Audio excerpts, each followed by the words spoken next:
నమః శివాయ. ఓం నమః శివాయ. ఓం నమః శివాయ.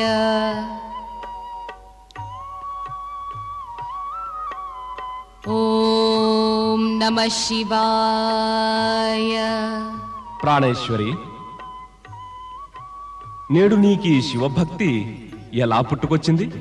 మహాప్రభు, తమరు ధ్యానమగ్నులైనప్పుడు నేను భూభ్రమణం చేసొచ్చాను. సంపూర్ణ జగత్తులో ఎక్కడ చూసినా శివమహిమి వ్యాపించింది.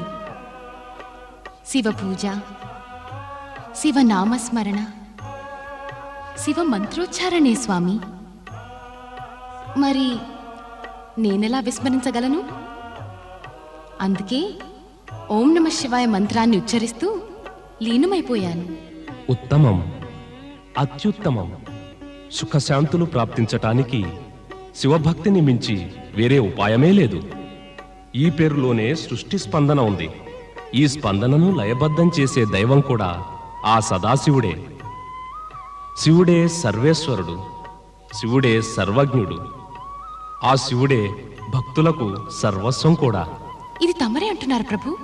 తమరు జగదీశ్వరులై సృష్టి పరిపాలకులై ఉండి జగదీశ్వరుణ్ణి, సృష్టి పరిపాలకుణ్ణి నిజమే కాని సదాశివుని ఇచ్ఛానుసారంగానే నా కర్తవ్యాన్ని నిర్వర్తిస్తున్నాను. నేను బ్రహ్మ ఇద్దరం కూడా ఆయన కోరికపైనే ఉద్భవించాం. శాశ్వతమైన సత్యమిదే. ఆ సదాశివుడే సృష్టికర్త, పాలకుడు, సంహారకుడు. ఏ ప్రకారంగా శివేచ్ఛతోటే సముద్ర మథనం అయిందో, నీవు ఉద్భవించి నన్ను సకల దేవతల సమక్షంలో నీ పతిగా పొందగలిగావో, జనులందరికీ ధన వైభవ ప్రాప్తి నీ ద్వారా ఎలా అవుతుందో, ఆ ప్రకారంగానే ఏ భక్తుడైనా నన్ను ఆరాధిస్తూ శివుని స్తుతించడో అతనికి నా యొక్క కృపా కటాక్షాలు ఎప్పుడూ ప్రాప్తించవు. తమరి నోటి ద్వారా శివమహిమను విని నా జీవితం సఫలమైంది. నేను కూడా పత్ని ధర్మాన్ని పాటిస్తాను. తమరి నామస్మరణం చేస్తాను. ఎలా అయితే మాటిమాటికి నారదుడు చేస్తాడు. నారాయణ నారాయణ నారాయణ నారాయణ. ప్రణామం పరమపిత. నన్ను స్మరించినట్టున్నారు. అవును నారద, ఎందుకంటే నా ఈ మానస పుత్రుడు ఆదేశించిన కార్యాలను సకల దేవతలందరికన్నా త్వరితగతిని చేస్తాడని తెలుసు. నీవు దేవలోకపు సంచారివి కదా. నారాయణ నారాయణ. అంతా నారాయణుని కృపే. మీరు నన్ను ప్రశంసించారు సరే, ఇప్పుడు ఆ కార్యమేమిటో ఆదేశిస్తే ధన్యుడనవుతాను. నారద, నీవు ఘటనలన్నింటికీ సాక్షివి.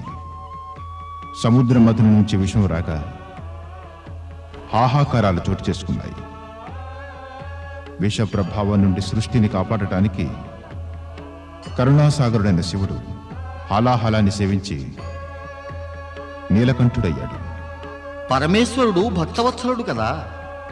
ఆయన తన భక్తులనే కాక జనులందరినీ, సకల ప్రాణికోటిని విషప్రభావం నుండి కాపాడటానికి హలాహలాన్ని సేవించాడు.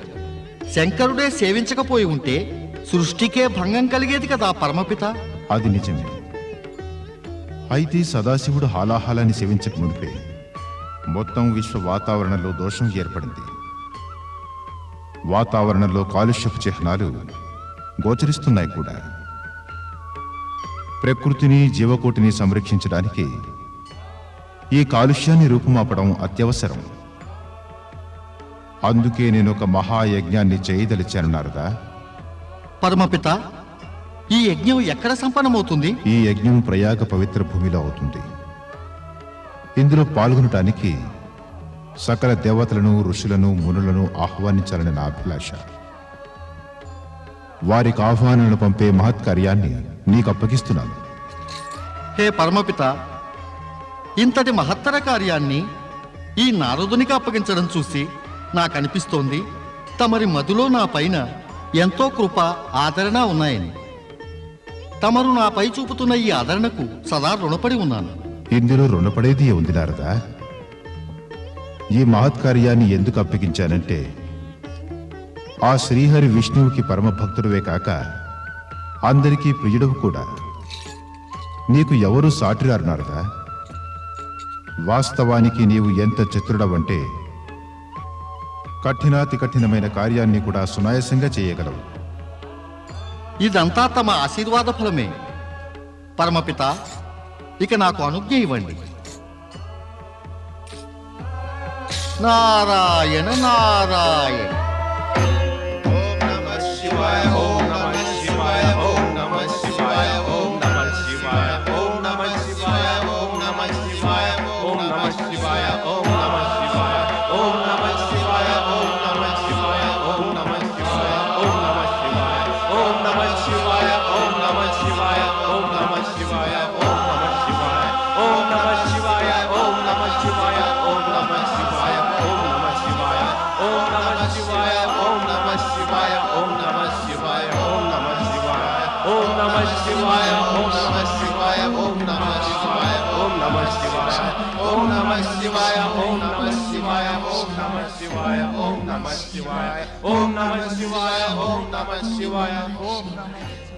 దేవి సతీ, నువ్వు ఈ రోజు శివగణానికి నేతృత్వం వహించలేదే?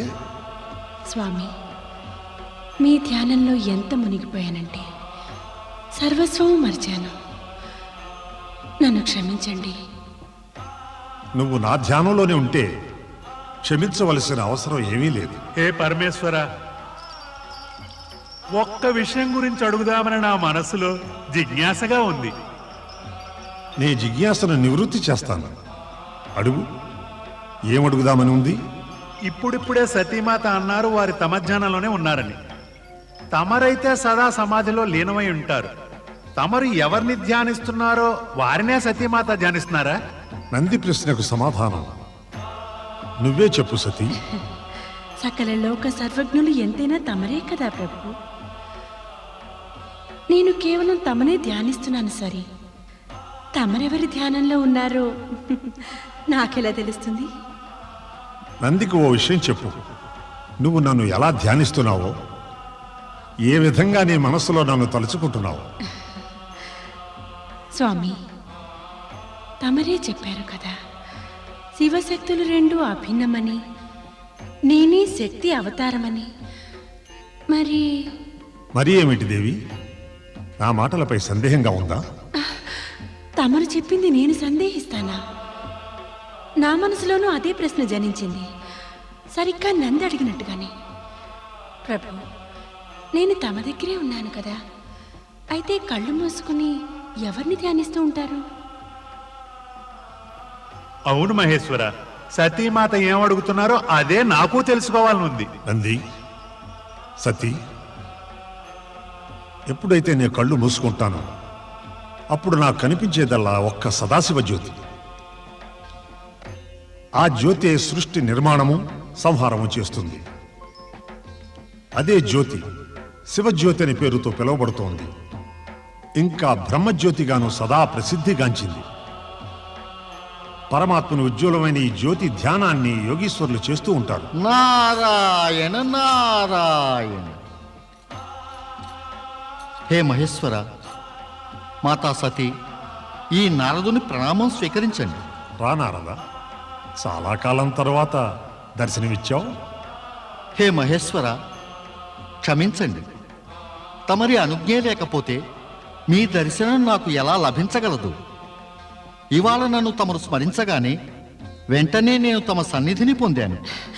దేవర్షి, నేడు ప్రభువులు తమన్ని స్మరించారా? దేవి సతీ, నారదుని వాగ్ధాటికి అబ్బురపడని వారు ఈ ముల్లోకాల్లోనే కనిపించరు. మహేశ్వర, ఇంతకీ నన్ను నిందిస్తున్నారా లేక ప్రశంసిస్తున్నారా? నాకు అర్థం కాకుండా ఉంది. నేనెప్పుడూ నిన్ను ప్రశంసిస్తూనే ఉంటాను నారద. ఇప్పుడు చెప్పు, మరి నీ రాకలోని ఉద్దేశం ఏమిటో? మహేశ్వర, నేను ప్రస్తుతం పరమపిత అయిన బ్రహ్మదేవులకు దూతగా వచ్చాను. నారాయణ నారాయణ. బ్రహ్మదేవుల దూతగానా? అవును మాత. పరమపిత బ్రహ్మదేవులు నిశ్చయించింది ఏమిటంటే సముద్ర మథనం ద్వారా ఉద్భవించిన కాలుష్య నివారణకై ఒక మహాయజ్ఞాన్ని చేయ తలపెట్టారు. అత్యుత్తమమైన ఆలోచన బ్రహ్మదేవులది. ఎక్కడ నిర్వహించబోతున్నారు ఈ మహాయజ్ఞం? ప్రయాగలోని ధర్మభూమిపై పరమపిత బ్రహ్మదేవులు యజ్ఞం కోసం తమను ఆహ్వానించమని నన్ను పంపారు.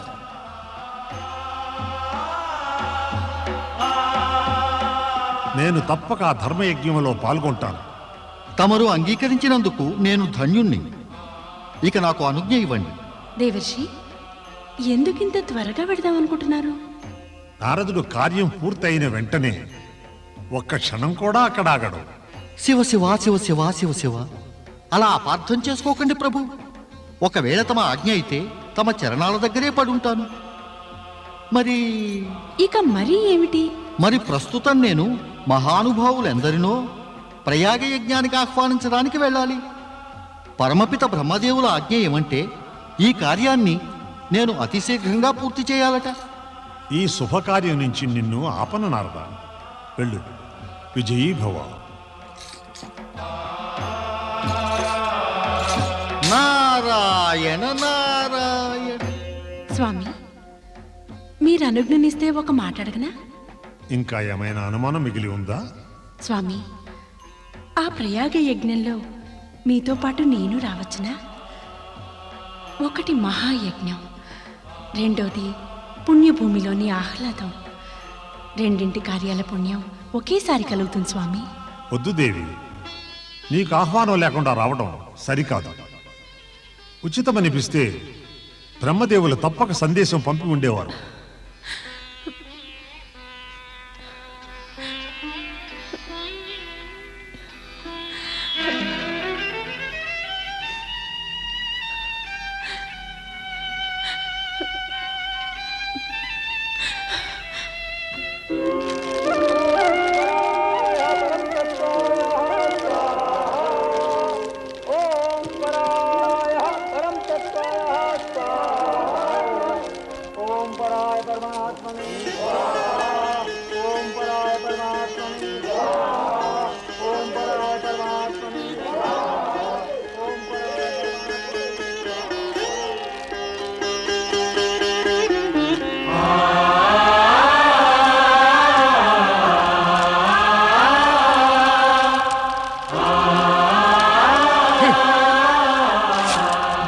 శంకర,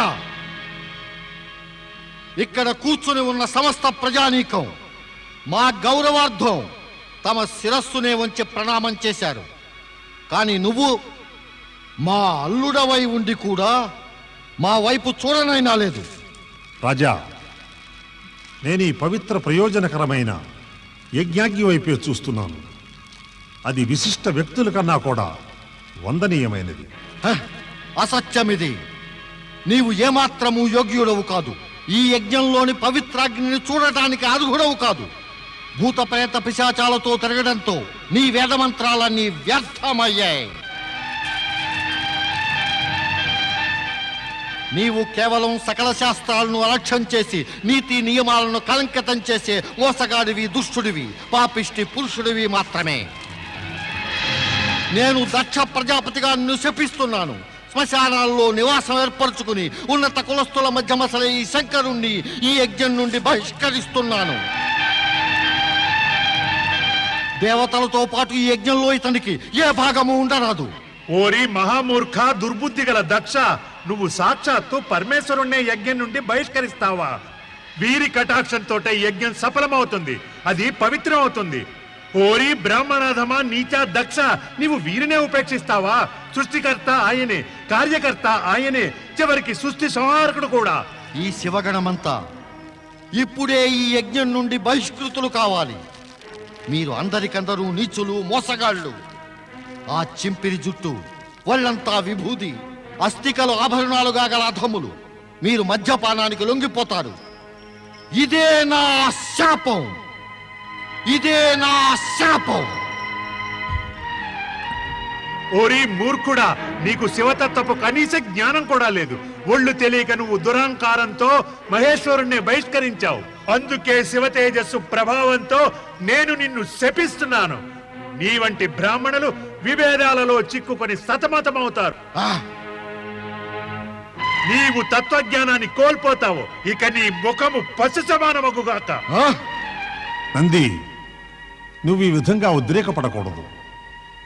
నీవు వ్యర్థంగా బ్రాహ్మణ కులాన్ని శపించావు. ఇంకా నా సంగతి అంటావా?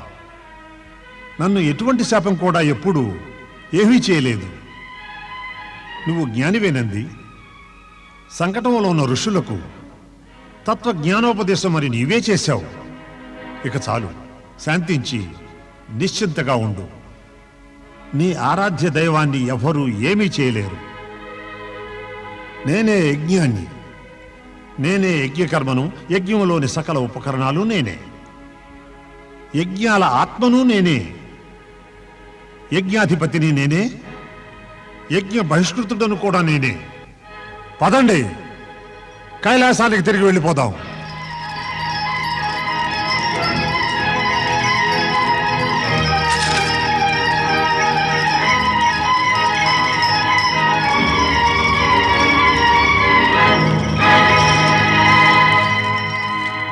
పుత్ర దక్ష, యజ్ఞం పూర్తి చెయ్యి. ఇంత జరిగిన తర్వాత కూడా ఈ యజ్ఞానికి అర్థమే ఉంది పితృదేవా. నా మనస్సు విరిగిపోయింది. దక్ష, పుత్ర దక్ష, ఆగునాయనా.